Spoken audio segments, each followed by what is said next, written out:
করি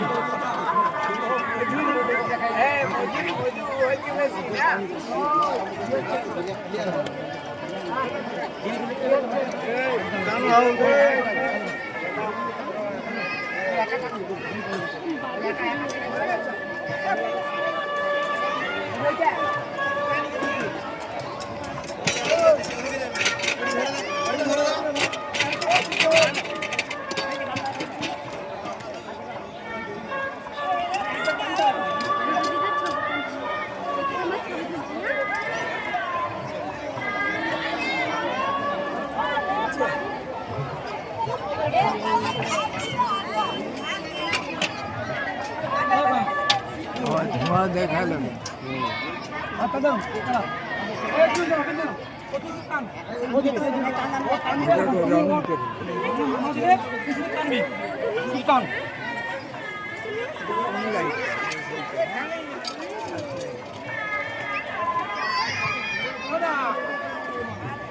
কোন ব্যক্তিবর্গ যদি আমাদের এই উন্নয়ন কল্পে মন্দিরের জন্য কিছু দান করতে ইচ্ছুক তাহলে আমাদের কমিটির সঙ্গে যোগাযোগ করুন।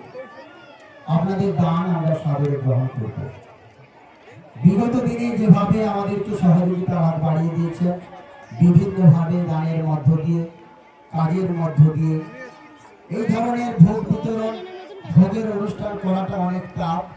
বেশ কিছু সম্মানীয় ব্যক্তিবর্গ যারা প্রায় এক সপ্তাহ ব্যাপী বিভিন্নভাবে আমাদেরকে সহযোগিতার হাত বাড়িয়ে দিয়েছে, কন্টিনিউ কাজে লেগে আছে, তাদেরকে আমরা আমাদের গ্রাম থেকে কমিটির পক্ষ থেকে জানাই আন্তরিক প্রীতি, শুভেচ্ছা ও অভিনন্দন। তাদের এই সহযোগিতা আমরা কখনো ভুলব না। আগামী দিনে আপনারা এইভাবে সহযোগিতার হাত বাড়িয়ে দিবেন। আমাদেরকে এই ভোগ বিতরণের সহযোগিতার হাত বাড়িয়ে দিয়েছেন, আমরা অসংখ্য ধন্যবাদ দিচ্ছি আপনাদেরকে যে এইভাবে আপনাদের সহযোগিতার হাত বাড়ানোর জন্য।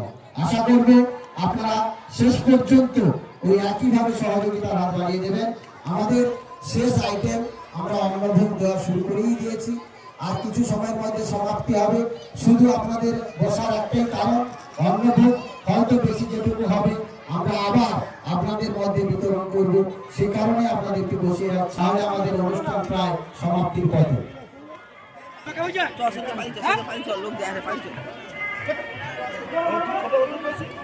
সেই সঙ্গে দীর্ঘদিনে যিনি অন্নভোগের পূজারী, যার কথা ভোলা যায় না, যার অবদান অনস্বীকার্য, তিনি হলেন রাজনগর বাড়ি মাননীয় স্বপন পণ্ডা মহাশয়।